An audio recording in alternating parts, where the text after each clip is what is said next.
The Korean won to US dollar exchange rate has weakened to the 1,300 level for the first time in nearly 13 years. The won's rapid depreciation not only raises fears of a widening trade deficit and a further slowing of the South Korean economy, it also is causing extra challenges for Korean nationals living outside of Korea. Eun-jin with the details. The South Korean won has been weakening against the US dollar, not only as the world recovers from the COVID-19 pandemic, but due to increased external economic risks, noticeably the prolonged war in Ukraine, a global energy crunch, and the US Federal Reserve's policy rate hikes. It's not just people here in South Korea that are suffering from the hard-hit currency exchange rate. This is Ms. Kim, who's been running a Korean guest house in Interlaken, Switzerland for 10 years. She's weathered through the global pandemic, but now, just ahead of the peak summer traveling season, the shocking exchange rate has left her with 0 reservations. She's agonizing over maybe having to close her business. COVID-19 travel restrictions have been improving, so I was hoping for travelers. But now gas prices are spiking, currency rates are worsening. If this continues, I might have to shut down.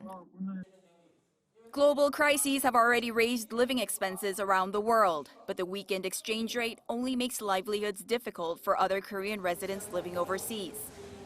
Among them is Mr. Park, who's been studying in Shanghai, China for 9 years. He has had to make drastic cuts to his living expenses. I'm studying abroad, so I live on the allowance my parents send.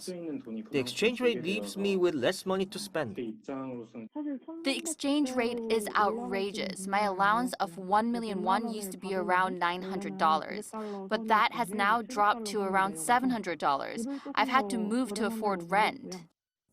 With many Korean international students studying abroad, the situation is just as bad for parents paying tuition fees.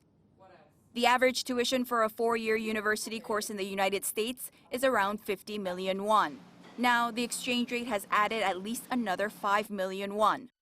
Parents have no choice but to further divide payment installments while they wait for the exchange rate to improve. We've seen more parents ask about paying tuition in installments and whether they can use credit card payments rather than bank wire transfers. This is the first time in almost 13 years since the financial crisis of 2009 that the exchange rate has weakened to 1,300 won to the US dollar. Current circumstances and signs of major economic risks are expected to remain for the foreseeable near future, and households are continuing to face financial challenges. Eun-jin, Arirang News.